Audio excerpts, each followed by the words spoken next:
आपको पढ़ना है क्वाड्रेटिक इक्वेशन। ये आपके यहाँ का टॉपिक नहीं है, बहुत पहले से पढ़ते आए हैं। ये कोई पहली बार आप लोग इससे नहीं हो रहे हो, इससे पहले भी आप लोगों को 9th में पढ़ा है, 9th में आपको सॉल्विंग करने के लिए बहुत सारे आते थे, 8th में भी थोड़ा बहुत मिला होगा, लेकिन आइए सीख। जनरली स्टूडेंट इसका जो सिलेबस है, अगर हम लोग सिलेबस का डिस्कशन कर लें, सिलेबस का डिस्कशन अगर करते हैं तो नंबर 1 इसमें जो आता है सबसे पहले आया है नेचर ऑफ रूट्स की बात। अब रूट्स क्या है ये हम बात करेंगे, पहले ये हम लोगों को पहले पढ़ना है। इसकी 3 फंडामेंटल आपको पढ़ने हैं, t greater than 0, t equals to 0 और t लेस देन 0। ये हम पूरा डिस्कस करेंगे, जो आपके यहाँ सिलेबस है पहले हम उस पर बात करें। सेकंड पार्ट इसका जो स्टूडेंट है वो आपको लिखना है, इसको कहते हैं सॉल्विंग क्वाड्रेटिक इक्वेशन। सॉल्विंग कैसे करना है, इसके 2 हैं, इसमें आपको फैक्टराइजेशन द्वारा है और दूसरा है यूजिंग फार्मूलाज। तो फार्मूलाज लेटेस्ट है, बाकी यूजिंग फैक्टराइजेशन तो आप लोगों ने पिछले साल भी पढ़ा, तो कोई नई बात नहीं है। जो आपको यूजिंग फार्मूला ये इस बार आपको नया मिला हुआ है, यही आपको थोड़ा सा सीखना है अच्छे से, और सबसे अच्छा यही भी है, सबसे अच्छा होता है यूजिंग फार्मूले से सॉल्व करना, क्योंकि ये कभी गलत नहीं होता है। हाँ मानते हैं इसमें कैलकुलेशन ज़्यादा होता है स्टूडेंट, लेकिन बेटर यही माना जाता है। उसके बाद जो तीसरा पार्ट है जो आपका है वो आपकी कुल मिलाकर देखा जाए सॉल्विंग, इसमें भी आपको सॉल्विंग सिंपल्स जो आपके यहाँ सिलेबस में आया है, मैं लिख रहा हूँ सिंपल क्वेश्चन आंसर। हम लोग इसमें क्वेश्चन आंसर में इसको हम लोग अगर कहते हैं कि ये वर्ड्स प्रॉब्लम है तो कोई बहुत बड़ी बात नहीं है। प्रॉब्लम्स इनमें ज़्यादातर हम लोग वर्ड्स प्रॉब्लम सीखते हैं। इन दोनों का जो आपने सीखा है, जो आपने ओवरव्यू मिला है, वो आपको थर्ड भी यूज करना है। तो ये एक बहुत छोटा सा पार्ट है, 3 पार्ट्स में आपके यहाँ इस टॉपिक को डिवाइड किया गया है। और इसमें आपने देखा कि पहले पार्ट में नेचर पढ़ना है, दूसरे में आपको सॉल्विंग पढ़ना है, उसके बाद तीसरे में आपको कुछ इनके क्वेश्चंस जो वर्ड्स प्रॉब्लम में बेस है, ये सारी बातें आपको पढ़नी। अब देखिए स्टूडेंट इनका रोल क्या है। अभी मैं स्पेसिमेन का जो सिलेबस देख रहा था उसमें मैंने एक बात देखी, ये ज़्यादातर एक मार्क्स में आता है। जितने भी रूट्स, नेचर ऑफ रूट्स निकालने वाले हैं, जिनमें इनके फार्मूला बेस पे क्वेश्चन आते हैं बहुत सारे, वो आपको ध्यान में रखना है। ये जो है ना, ये भी आपका सेक्शन ए में आ सकता है। अभी सेक्शन ए क्या है मैं बात करूंगा, यहाँ पे भी आपको सेक्शन ए में मिलने वाला है और ये भी आपको सेक्शन ए में मिलने वाला है। मैक्सिमम टाइम जहाँ तक मुझे लग रहा है ये आपको सेक्शन बी में मिलेगा, और ये मैक्सिमम 4 नंबर के क्वेश्चन आते हैं। ये भी आपका 4 नंबर का आ सकता है स्टूडेंट, याद रखना, क्योंकि अब सेक्शन ए और सेक्शन बी में छोटे क्वेश्चन नहीं रह गए, या तो 1 नंबर ऑब्जेक्टिव वाले हैं, बाकी नहीं तो 4 नंबर 5 नंबर ही आपको लगाने। तो अब पेपर का फॉर्मेट थोड़ा टफ भी हो गया है, मेहनत आपको करना है। फिर मैं syllabus regarding to paper patterns कैसे, वो भी मैं डिस्कस करूंगा, पहले आप इसको समझिए। तो ये तो बहुत सिंपल टॉपिक है, आज खत्म भी हो जाएगा, इसमें ज़्यादा कुछ है नहीं। सॉल्विंग प्रॉब्लम ये आपका थोड़ा अच्छा है, जिसमें आपने फैक्टराइजेशन तक पढ़ा हुआ है। उसके बाद यूजिंग फार्मूला आज आप लोग, उसके बाद आप इसको नया से बात सीखोगे, सॉल्विंग प्रॉब्लम बेस्ड ऑन, ये आपका नया है। तो कुल मिला के 50% आपने इसको पढ़ा है, 50% आज आप इस साल आपको पढ़ना है। तो ये टॉपिक कुल मिला के आपके पास 4 नंबर, 3 और 1, 4 3 7 1 8 नंबर, 8 से 9 नंबर आपको देने वाला है। बहुत स्पेशल है, इसलिए इसको मिस मत करिए, इसको आप पूरा वीडियोस देखिए और पूरा पैटर्न समझिए। ये आपका न्यू सिलेबस है 2023 के लिए, याद रखना है स्टूडेंट।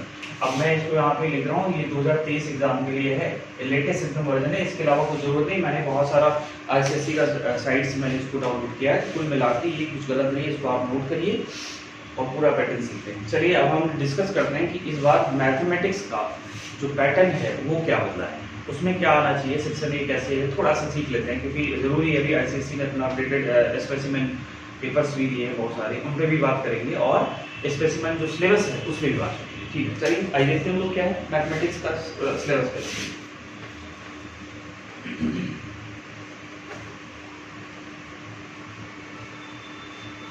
पेपर का पैटर्न ये इस बार होने वाला है स्टूडेंट।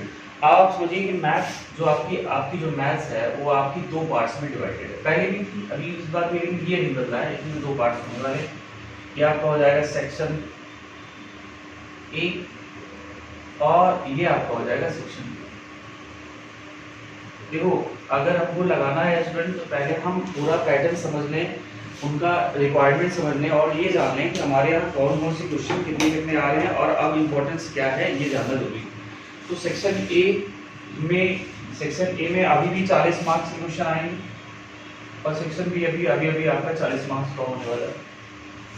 इस हिसाब से दोनों सेक्शन का इंपॉर्टेंट अभी भी उतना है, लेकिन लेट अस जो मैथ का फंडामेंटल है सबका अलग अलग याद रखिएगा। इसमें क्वेश्चन नंबर 2, 3 इसमें 3 क्वेश्चन आपको मिलने वाले जो स्पेसिफिक ने दिया है। ये क्वेश्चन स्टूडेंट 15 क्वेश्चंस में ऑब्जेक्टिव रहेंगे और ये मिसलेनियस रहने वाले हैं। तो क्वाड्रेटिक का जो आप पढ़ने वाले हो ना, इसमें से एक क्वेश्चन 100% ये एक से दो मिल सकता है स्टूडेंट, ऐसा भी नहीं। अरिथमेटिक प्रोग्रेशन हम लोग पढ़ रहे थे, उसमें 2 क्वेश्चन मिले हुए, तो ऐसा भी हो सकता है कि यहाँ से भी आपको 2 क्वेश्चन मिल जाए, इसलिए कभी भी इस पे कवर मत करिए, 2 क्वेश्चन आ सकते हैं। सेकंड पार्ट जो है आपको पढ़ना है, इसमें आपके पास स्टूडेंट 3 पार्ट्स में डिवाइडेड है। इसमें 4 मार्क्स के क्वेश्चन आएंगे, 4 मार्क्स क्वेश्चन आएंगे, 4 मार्क्स क्वेश्चन। इसके भी 3 पार्ट हैं student. This is also 4 marks and 5 marks। तो देख पा रहे हो, मतलब ये जो कैलकुलेशन है ये आपका 25 नंबर का है और ये 15 है, 25-15 मिला के आपको 40 मार्क्स का ये आपका सेक्शन ए होने वाला है। सेक्शन बी, अगर आप सेक्शन बी पे थोड़ा वर्क कर लेते हैं, क्या मामला है, भी बात करूँ। सेक्शन बी में आपको चौथा नंबर क्वेश्चन मिलेगा, 5वां मिलेगा, 6वां मिलेगा, 7वां मिलेगा, 8वां मिलेगा और 9वां प्लस 10। साइंस में 9 ही दिया है, 8 ही दिया है, कुछ कम दिया है, लेकिन मैथ्स में ये आप समझिएगा अभी भी आपके पास 10 दिए हैं, जिनमें से अगर ओवरऑल काउंट करें तो आपके पास 7, ये आपके पास 7 क्वेश्चन हैं। इनमें से एनी 4 करना है, पहले बात any 4 each 10 marks, so the total marks 40। So how two divided, ये जो आपका कोई भी क्वेश्चन आप टेक करेंगे तो उसमें 3 पार्ट्स में बनने वाला है, 4 3 3 3 3 6 का कॉम्बिनेशन, 3 3 6 का कॉम्बिनेशन आने वाला है। तो आप इस बात को समझिए स्टूडेंट कि सेक्शन बी में छोटे क्वेश्चन आ सकते हैं, सेक्शन ए में केवल इस फर्स्ट को छोड़ दिया जाए, बाकी सभी 4-4 5-5 मार्क्स के हैं। इसमें अगर आप देख पा रहे हो तो 3 3 6 का कॉम्बिनेशन हो रहा है स्टूडेंट। तो इसका मतलब ये सेक्शन बी अब आसान है आपके पास, क्योंकि इस पे 7 में से आपको 4 ही चूज करना है, 4 ही लगाना है। तो मुझे नहीं लग रहा है कि ये थोड़ा टफ, आपके लिए सिंपल पार्ट है और चूज करना है इसमें आपको, ऑप्शनल्स बहुत सारे हैं, आप आराम से लगा सकते हो। बट ये जो पार्ट है ना, ये अब इस बार और टफ हो गया इसमें। रीजन क्या है, एक तो पहले से ये कंपलसरी होता है और इनमें जो भी क्वेश्चंस हैं वो 4-4 मार्क्स के। अगर आपको पहले क्या होता था, इसमें 2-2 नंबर के क्वेश्चन आते थे, तो अक्सर बच्चे अगर गलत करते थे तो नुकसान ज्यादा नहीं होता था, 1 ही 2 नंबर ज्यादा था। अभी क्या है कि अगर आपने 4 नंबर का गलत किया तो फिर आपका 4 मार्क्स पूरा एलिमिनेट हो जाएगा। अब आप समझिए कितना बड़ा नुकसान है, 4 मार्क्स मतलब बहुत ज्यादा पीछे आप एक नंबर से आप 2 एलिमिनेट होने वाले। तो सेक्शन ए 40 मार्क्स का 1 2 3, इसमें 15 4 4 4 4 5 का कॉम्बिनेशन रहेगा। इसमें आप सेक्शन बी पढ़ने वाले, उसमें सारे आपको 7 में से आपको 4 करना है, सारे 10-10 नंबर के होंगे। तो ये आपका न्यू है, न्यू सिलेबस, न्यू 2023 के लिए है, याद रखिए। यही है जो आपका सिलेबस पैटर्न आया है, ये मैथ का है। मैथ का मैंने इसलिए बताया क्योंकि आप लोग इसको नोट जरूर कर लीजिएगा। पहले आप दोनों सेक्शन का इंपॉर्टेंस समझिए। Section A is the very very important because compulsory questions, इनमें आपको कोई चूज करने का कोई ऑप्शन नहीं। अगर आपने गलत किया तो आप अपना 4 नंबर लॉस करने वाले, इस बात को ध्यान रखना है।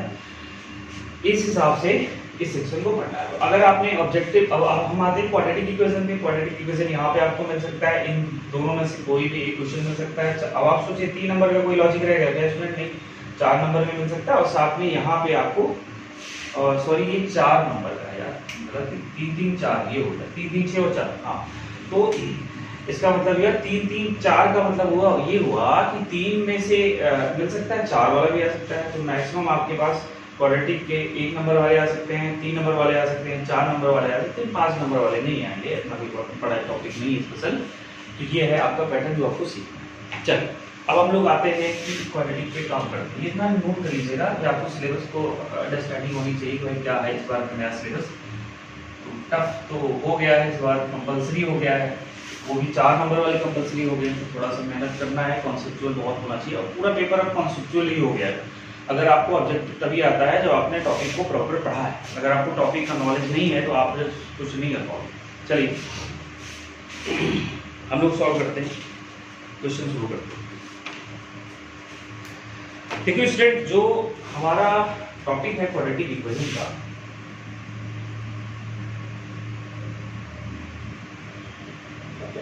पहले तो क्वाड्रेटिक इक्वेशन क्या है, इसका जनरल फॉर्म होता है ax² bx + c = 0, जहां पे a 0 नहीं होना चाहिए, ये मस्ट। अच्छा, b और c अगर 0 है तो भी चलेगा, b and c will be 0, कोई बहुत नहीं। इसका अगर 0 हो भी जाता है तो कोई बहुत बड़ी बात नहीं, मैं भी 0, ये भी कह सकते हो, मैं भी 0 कर सकते हो। एक्चुअली अगर हमने लिख दिया 5x² + bx + 4, this is a quadratic. Now 5x² + 3x, this is also a quadratic. 5x², ये भी आपका quadratic है। इन तीनों में x² का कोएफिशिएंट आपका 5 है, मतलब ये हुआ ये 0 नहीं है, नॉन 0 है, इसलिए ये सारा क्वाड्रेटिक है। लेकिन अगर हम इसको एलिमिनेट कर देते, अब यहीं पे एक एग्जांपल और समझिए, अगर स्टूडेंट हम इसको लिखते 3x + 4, तो दिस इज नॉट क्वाड्रेटिक। अगर हम केवल 3x लिख देते हैं, नॉट क्वाड्रेटिक, क्योंकि इसमें x² का पैटर्न है ही नहीं। अगर आप कोई स्टूडेंट, कुछ लोग कहते हैं कि सर ऐसा कर देते 0x² + 3x + 4, आई थिंक यहाँ पे 0 होने का मतलब है इस पूरे पार्ट का एलिमिनेशन, इस ये पार्ट है ही नहीं, मान तो चलिए इसका मतलब ये हुआ a 0 नहीं हो सकता। ध्यान रखना, इसका मतलब ये है ये पार्ट होना मस्ट है, बाकी हो या ना हो कोई दिक्कत नहीं, इस बात को आपको याद रखना है। तो क्वाड्रेटिक इक्वेशन का ये जनरल फॉर्मेट है, इसकी डिग्री 2 होती है इसमें, इस बात यहाँ होती है कि इनकी डिग्री क्या है, 2 होती है। और जितनी डिग्री है इक्वेशंस में, जितने भी आपने पढ़ा होगा, ये बात स्पेशल है कि जितनी डिग्री अगर हम इसकी बात करें, डिग्री अगर 2 है ना, तो इसके 2 सॉल्यूशंस मिलेंगे, 2 सॉल्यूशन।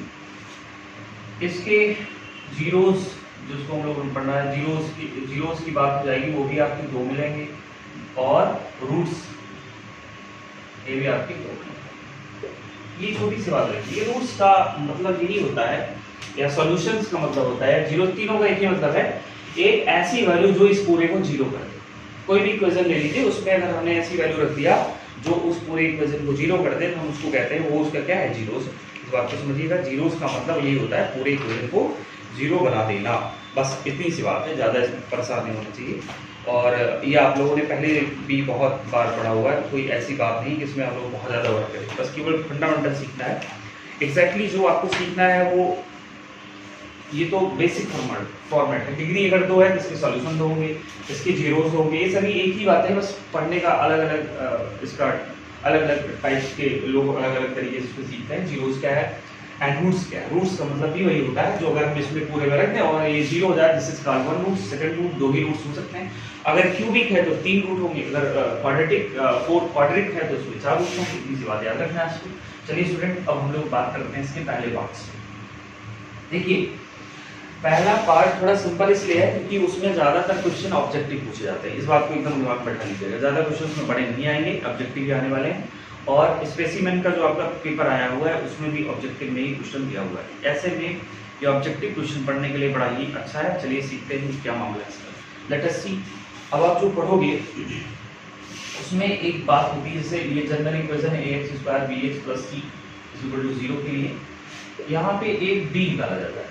डी को हम लोग कहते हैं डिस्क्रिमिनेंट। क्या कहते हैं स्टूडेंट? डिस्क्रिमिनेंट। इसकी बात आप समझिए, डिस्क्रिमिनेंट कुल मिला के हम किसी भी क्वेश्चंस के नेचर को निकालने की कोशिश करते हैं। ठीक है स्टूडेंट, क्या करते हैं इसमें हम पता करते हैं कि वो क्वेश्चंस या वो जो है इक्वेशन है उसका नेचर क्या है, उसको हम लोग कैसे सॉल्व करें, क्या होना चाहिए उसका नेचर।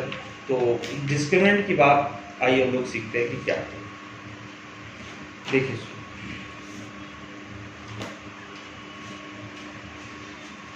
d को b² - 4ac लिखा जाता है। d for डिस्क्रिमिनेंट्स, b² - 4ac।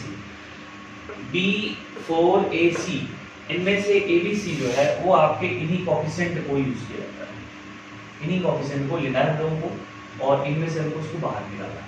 जैसे स्टूडेंट लेट अस सी, पहले मैं कोएफिशिएंट समझता हूँ कि मामला क्या है उसका। जैसे मैंने लिख दिया x² + 2x - 3 = 0। अगर हमने ये लिख दिया, इसका मतलब ये हुआ ये एक क्वाड्रेटिक इक्वेशन है, पक्का है इसमें क्योंकि x² है। अच्छा देखो, x² के बगल में कोई भी नंबर नहीं दिख रहा है, इसका मतलब आप मान के चलिएगा यहाँ पे इसका कोएफिशिएंट होगा। तो यहाँ पे अगर आपने कंपेयर करा ना, तो a बराबर आपको मिलेगा 1, बी आपको मिलेगा 2 और सी आपको मिल जाएगा -3। सिंबल के साथ में लिखे जाते हैं स्टूडेंट। अब जैसे दूसरा में एक एग्जांपल दिएगा, दूसरा एग्जांपल देखिए। पहले कोएफिशिएंट की बात -x² -2x + 4 = 0 ऐसा लिखा हो इसमें स्टूडेंट एक की वैल्यू क्या होगी बताइएगा। एग्जैक्टली अगर हम इसको लिखना चाहें इस पूरे इक्वेशन को तो हम ऐसे लिख सकते हैं, थोड़ा सा आसान कर दिया हम लोगों ने। अब इसमें a आपका हो गया -1 स्टूडेंट, b आपका हो गया -2 और c आपका हो गया 4। ये तीन बातें आपको मिली। तो कोएफिशिएंट कैसे निकालें वो बड़ा इंपॉर्टेंट है, कि अदरवाइज फिर आप पूरा गलत कर दोगे। तो नेचर निकालने के लिए सबसे पहले आप कोएफिशिएंट को समझें कि जो भी मल्टीप्लायर है चाहे वो हो। अगर हमने यहाँ 2x² लिख दिया प्लस 3x + 4 लिख दिया स्टूडेंट, तब तो बहुत बेटर है कि आपको a = 2, b आपको 3 मिल गया और c आपको 4 मिल गया। तो बड़ा आसान लग रहा है, तो ये ठीक है, साफ साफ दिख भी रहा है कि x² का मल्टीप्लायर जो है तो ये कोएफिशिएंट हो गया। लेकिन स्टूडेंट जब भी कोई चीज कोई नंबर नहीं है तो वहाँ आप उसको 1 मान के चलेंगे और आप उसको चूज करके निकाल पाएंगे। ये सबसे खास बात होती है कोएफिशिएंट चूज करना। तो कोएफिशिएंट लेने के बाद अब हम बात करने वाले हैं कि क्या है इसका नेचर। जो आपके यहाँ सिलेबस में है उसको पूरा प्रॉपर समझिएगा, बहुत डेप्थ। ये जो मैं फिगर बनाऊंगा चार्ट, ये चार्ट सारे स्टूडेंट की कॉपी में होना चाहिए। अगर ये चार्ट आपके पास नहीं है तो आप समझिए कि आप इस क्वेश्चन को लगा नहीं पाओगे, और रट्टा होना चाहिए आपके ओरल जुबान पे होना चाहिए क्वेश्चन। चलिए सीखते हैं कि क्या हम लोगों को चार्ट करना है। पहले हम डी के बारे में जानने की कोशिश करेंगे, क्योंकि डी से ही नेचर निकलने वाला है स्टूडेंट। डी क्या है डिस्क्रिमिनेंट, इसकी 2 ब्रांचेस बनने वाली। प्रॉपरली इस ब्रांचेस को हम लोग यहाँ बना ले रहे हैं। देखिए क्या होगा, एक 2 ब्रांच हमने बना लिया स्टूडेंट। अगर डी हमने निकाला ग्रेटर वो इक्वल्स टू 0 आ गया, D greater than equals to 0 मतलब पॉजिटिव है लेकिन 0 से बड़ा। मतलब अगर आप देखेंगे तो आपको क्या मिलेगा, ये आपको मिल सकता है 0, 1, 2 एंड सो ऑन। पॉजिटिव मिले वही हुआ, इसका मतलब हुआ पॉजिटिव। ऐसे में हम इसको कहेंगे रियल। ध्यान दीजिएगा मेरी बात, रियल वैल्यूज। इसकी 2 ब्रांचेस अब यहाँ से बनने वाली। पहले पूरा प्रॉपर समझ लीजिए, फिर उसके बाद आप इसका एक चार्ट बना रही है, बड़ा इंपॉर्टेंट है। अगर ये केवल ग्रेटर की बात करता है, मान लो 0 से बड़ा, जस्ट लाइक 1, 2, 3, 4 ये आ रहा है। इन दिस ये पहले तो रियल ब्रांच लेके चलेगा ही, रियल का है तो रियल रहेगा ही। और बताओ इसको कह सकते हैं अनइक्वल। ठीक, रियल है और अनइक्वल, ये कह सकते हो आप इसको, रियल है और अनइक्वल। या इसी को हम लोग डिस्टिंक्ट भी कह सकते हैं, ये भी लिख सकते हैं। डिस्टिंक्ट भी इसको कहा जाता है। रियल है, अनइक्वल है या डिस्टिंक्ट, तो तीनों नहीं लिखना है, अनइक्वल या डिस्टिंक्ट में एक ही लिखना है, ज्यादा जरूरी नहीं है। अब दूसरा पैटर्न समझिए इसमें, डी अगर आपका 0 गया, इसका मतलब इसमें केवल एक ही वैल्यू आएगी 0। ऐसे में इसकी जो ब्रांच बनेगी वो आपकी पहले तो रियल बनेगी, क्योंकि रियल से ही आया हुआ है, और आप इसको कह दोगे इक्वल। इनका जो रूट्स आएगा वो क्या होगा, इक्वल होगा। समझ रहे हो क्या करना है, ये रूट्स डिसाइड करता है। एक्चुअली ये रूट्स नेचर होता है, ठीक है। रूट्स का नेचर बताने का मतलब है कि नेचर ये बता रहा है कि वो रियल नंबर है या वो इक्वल है। भाई 2 रूट्स होंगे कि नहीं, उन्हीं दोनों रूट्स के नेचर की बात की गई है इस पूरे पैटर्न में। तो रियल हुआ, अनइक्वल हुआ, या इसको आप डिस्टिंक्ट भी कह सकते हो, रियल इक्वल्स, इस बात को ध्यान रखना है। उसके बाद ये कंडीशन थोड़ा समझिएगा, बी लेस देन, इसका मतलब ये हुआ स्टूडेंट निगेटिव। अगर डी निगेटिव होता है तो इसका पूरा मामला खत्म हो जाता है। ये आपको हम लोग इसमें पढ़ने वाले हैं, इसको हम लोग जनरली कहते हैं नॉट रियल। अब भाई रियल, और अगर कोई नंबर सिस्टम है उसमें या तो वो रियल होगा या तो रियल नहीं होगा, इतनी सी बात है। अगर रियल नहीं है तो नॉट रियल। इसमें इसको हम लोग कॉम्प्लेक्स भी कहते हैं, इसको भी लिख लीजिएगा थोड़ा सा। कॉम्प्लेक्स नंबर ये आपका 11th 12th में मिलेगा, यहाँ से आपकी शुरुआत की होती निगेटिव नंबर की। उसके बाद इसमें हम कहेंगे कि इसका नो सोल्यूशन होगा, इसके कोई रूट्स नहीं होंगे, वही तो वो बेकार ही हो गया उसका। अगर उसमें कोई इमेजिनरी भी कह सकते हैं उसको, इतनी सी बात। इस टेबल को स्पेशली पूरा समझिए पहले। ये रियल है और ये नेगेटिव आएगा, ये नॉट रियल है मतलब रियल नहीं है, तो ये कॉम्प्लेक्स नंबर भी है, नो सॉल्यूशन हो जाएंगे, और इमेजिनरी। ये पूरा इस टेबल का पार्ट है। इस पार्ट में आपको सीखना है कि ये कैसे दिया हुआ है, पूरी सी बात मैंने लिख दी है साफ साफ है। इसको आप एक बार कॉपी जरूर कर लीजिए, बड़ा स्पेशल होने वाला है। ये पूरा 1 नंबर का सेक्शन ए 101% लिखित ले लीजिए, आने वाला है, इसमें कोई दो राय नहीं, पक्का आएगा। 2 नंबर, 1 नंबर 2 नंबर या 2 भी आ सकता है। सेक्शन ए में पहला क्वेश्चन यहाँ से बनना तय है। और इस बार क्योंकि पहली बार ऑब्जेक्टिव अभी हो रहा है, काफी सालों से नहीं हुआ, पहले बहुत पहले हुआ करता था, बाद में हटा दिया गया, तो पूरा चांस है कि यहाँ से क्वेश्चन आएगा। मैं नहीं कर रहा हूँ, अगले साल हो सकता है ना यहाँ से। क्यों? क्योंकि अगर एक बार दे देगा तो दूसरी बार कुछ दूसरा ढूंढेगा, लेकिन अभी स्टार्टिंग है तो यहाँ से आना 1000% कंफर्म है कि यहाँ से आने वाला है। तो आप प्लीज इसको नोट करिए, इनको रट्टा मारिए, इसको याद होना चाहिए। तो थोड़ी सी बात मैं बता